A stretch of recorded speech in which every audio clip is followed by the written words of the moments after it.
విద్యా వ్యవస్థ బలోపేతానికి బడ్జెట్ పెంపు అవసరమని అరగోపాల్ సూచించారు అన్నటువంటిది కూడా నిన్న చాలామంది మాజీ ఐఏఎస్లు విద్యావేత్తలు మేధావులతో కూడా గవర్నమెంట్ అయితే చర్చలు జరిపినటువంటి నేపథ్యం ఉంది. ఇక ప్లే స్కూల్ తరహాలో అంగన్వాడీలను కూడా చేస్తామన్నటువంటి మాట ఉంది. నిజంగానే ఇక్కడ గవర్నమెంట్ కూడా ఈ ప్రైవేటు బడులను మూయించడం అనేటువంటిది అంత అసాధ్యమైనటువంటి పని.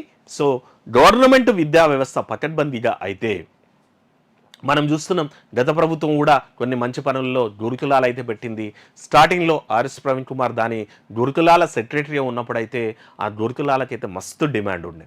ఆ పిల్లలు ఎవరెస్ట్లు ఎక్కిండ్రు, తర్వాత ఏమంటారు మెడిసిన్ సీట్లు తెచ్చుకున్నారు, తర్వాత ఐఐటీస్లో సీట్లు తెచ్చుకున్నారు. అట్లా పటిష్టంగా ఉన్నప్పుడు గురుకులాలకైతే మస్తు డిమాండ్ పెరిగింది. ఆ తర్వాత ఎందుకో మరి అని వాళ్ళు ఏదైతే చేద్దామనుకున్నారో అది నీరు గారిపోయినటువంటి పరిస్థితి ఉంది.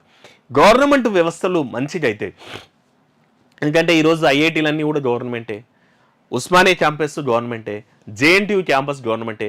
మరి దాంట్లల్లో సీట్ల కోసం పోటీ పడుతున్నటువంటి విద్యార్థులు ప్రైమరీ గవర్నమెంట్లో ఎందుకు చదివారంటే ఈ ప్రైమరీ మీద నమ్మకం లేకపోవడం అయినటువంటిది.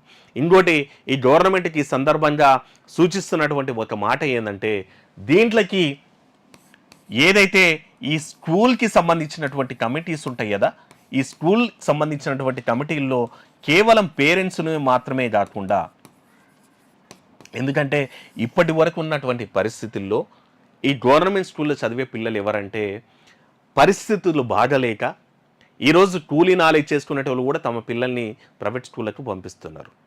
అంత పరిస్థితి కూడా లేనోళ్ళే ఈరోజు గవర్నమెంట్ స్కూళ్ళకి పంపిస్తున్నారు. ఆ గవర్నమెంట్ స్కూల్కి వేసేటువంటి కమిటీల్లో ఆ తల్లిదండ్రులు ఉండడం వల్ల వీళ్ళు టీచర్స్ని ప్రశ్నించేటువంటి తత్వం ఉండదు. ఎందుకంటే ఎప్పుడు కూడా ఒకరిని ప్రశ్నించే తత్వం ఉన్న చోట క్వాలిటీ అయితే బాగుంటుంది.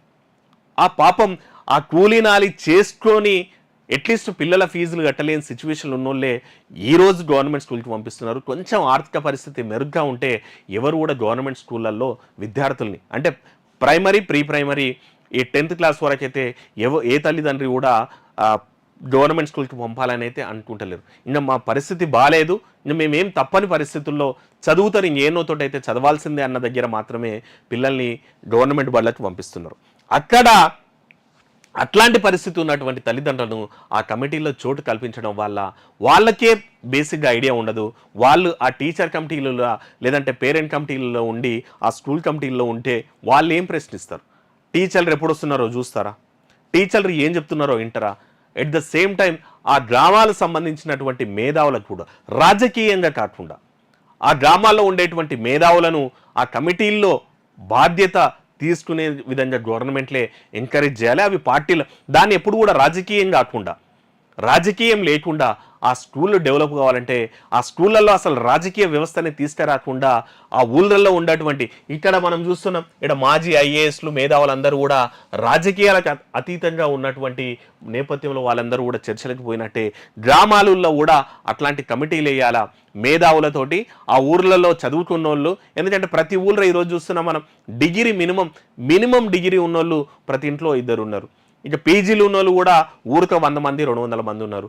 ఊళ్ళలోనే కొద్ది మంది ఉండేటోళ్ళు ఉంటారు.